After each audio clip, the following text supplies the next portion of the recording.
Alright, silly people, here's the situation. We're going to be proving a bunch of commutation relations from a Griffiths problem.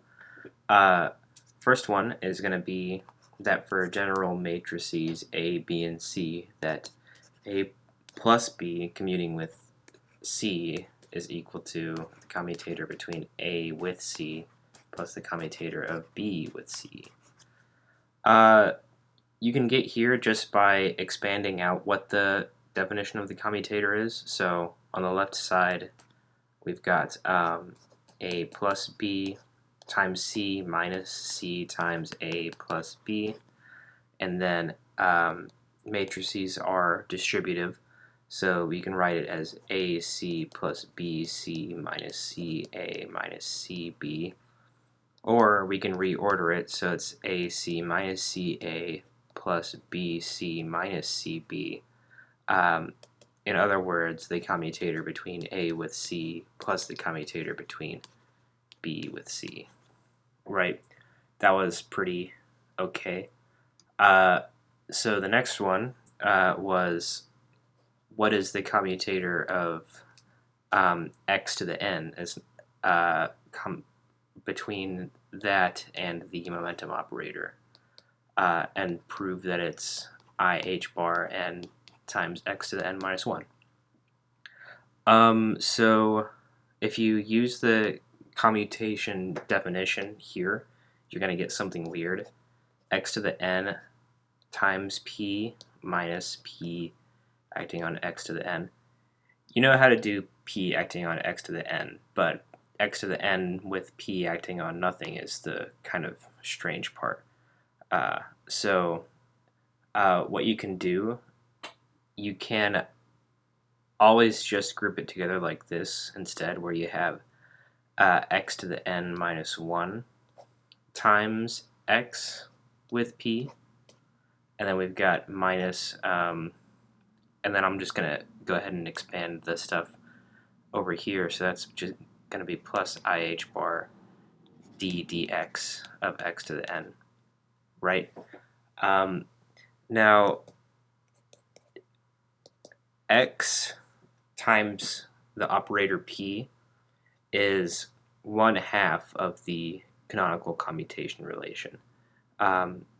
So in here I'm going to say it's x commuting with p plus the leftover term that's not in the parentheses, which is px, right?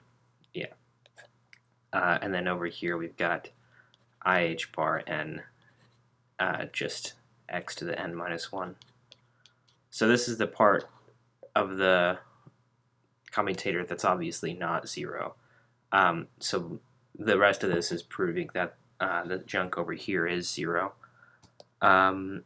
So the canonical commutation relation, x commuting with the momentum operator, is just ih bar. And then here we've got minus ih bar d dx acting on x, right? In other words, it's just ih bar minus ih bar times 1. So those cancel out,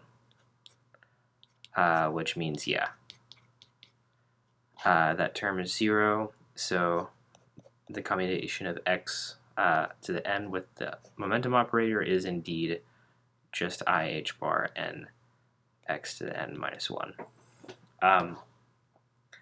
So that was an example of a more general problem. That is, if you have some function of position, what is the commutation of that with just the momentum operator?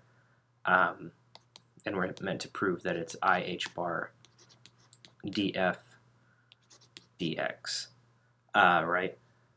So to do this one, it's actually more useful to let it act on a test function. It doesn't matter what the test function is here, as long as it depends on x. So I'm going to do f commuting with p acting on psi of x, right? So I'm just going to expand out what the commutator is. So it's going to be f of x times the momentum operator times psi of x minus the momentum operator times f of x times psi of x, right? So expanding out what the momentum operator is, we've got minus ih bar f of x d dx psi of x over here, and plus ih bar d dx f of x psi of x over here. So we got the minus h bar f of x d psi dx here, which is a weird term. But then if we do the product rule now on the stuff on the right hand side, we have now that this is psi of x df dx plus f of x d psi dx. So this term actually cancels out this term, and what we're left with is just ih bar psi of x df dx, and then if we cancel out the psi of x's on either side of the equation, then we've got f of x with p equals ih bar df dx. It's highly possible that Griffiths wanted you to do that in some other way, because he mentioned that f has to be something that you can Taylor expand, but I think that is a perfectly mathematically sound way of doing it as well. The next one, which is the last one, and it's also really kind of wacky, is that the commutator between the Hamiltonian of the harmonic oscillator with a creation and annihilation operator, or it's a creation or annihilation operator from the harmonic oscillator, is equal to plus or minus h bar omega times that same creation or annihilation operator. So, and he also gives us a hint to use that this particular expansion of the Hamiltonian of the harmonic oscillator, it's h bar omega times annihilation operator times a creation operator minus a half, right? So what I'm going to do is I'm actually going to do another one of these where I have it act on a test function to get what we want at the end. So I'm going to do the commutation of h with a plus or minus acting on psi n of the harmonic oscillator, or just ket n. If you're not familiar with that notation, go and watch my my videos on the appendices. So expanding the commutator a bit, it's the commutator h bar omega of a dagger, or a minus a plus minus 1/2 with a plus or minus acting on state n. We could pull the h bar omega out, and we can split the commutator up into 2 bits. So one of the bits will be a minus a plus with a plus or minus, and then the other bit will be minus 1/2 commuting with a plus or minus, just using the same commutation relation that we proved before at the top of the problem. Except this commutator is 0 because rational numbers commute with everything. So that one just cancels out. But this one is still odd, and we'll expand that out as well. So it's going to be h bar omega times a minus a plus or minus a plus or minus a minus a plus, all acting on state n.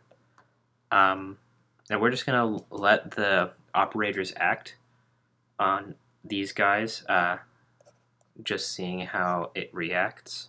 So if you let a plus or minus act on n, you'll either pick up a factor of square root n plus 1 for the a plus, or just root n for the a minus.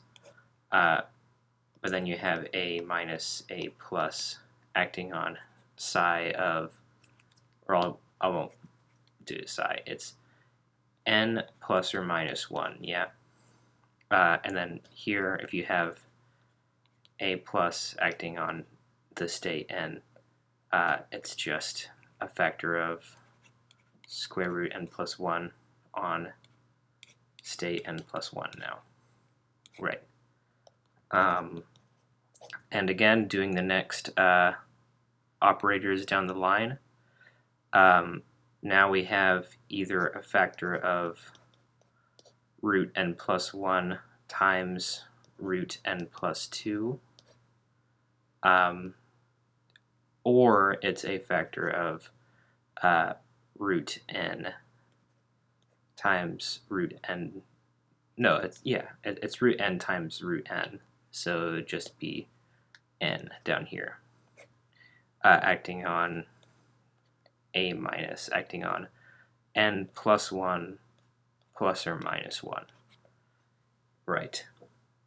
And then this is minus a plus or minus, and then we still have the factor of root n plus 1 out here, so I'm going to write that out here, except it's acting on the state n plus 1, so you're going to pick up another factor of root n plus 1. So it's just n plus 1 times a plus or minus acting on the state n. Right.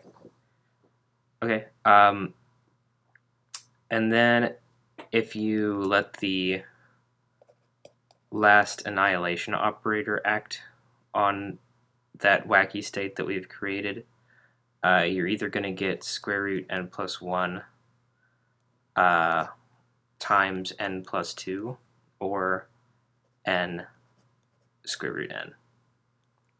And that is times the state, just n plus or minus 1 now. And I'm not going to let this guy act on the remaining state, because what I'm actually going to do is now I'm going to kind of reverse engineer the effect of the a plus or minus acting on the state n. Remember, we said that that was this constant, the root n plus 1 or root n times the state n plus or minus 1.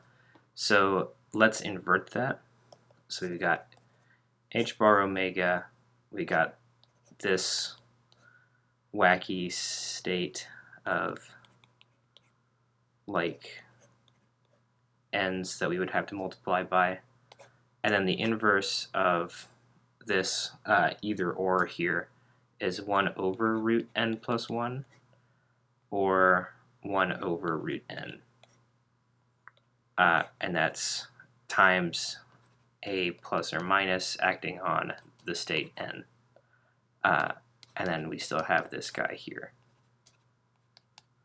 right?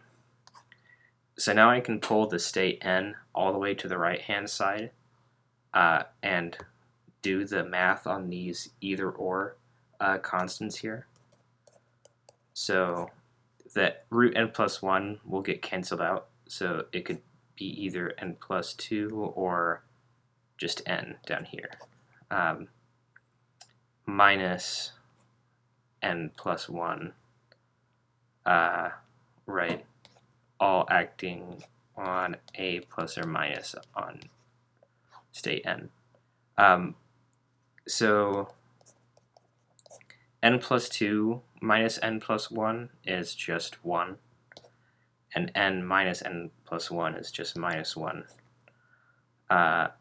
So really, you could have plus or minus is what it ends up being. So it's plus or minus h bar omega, a plus or minus acting on n, and then we can divide both sides of the equation by n, because remember we started all this off with the Hamiltonian with a plus or minus acting on state n.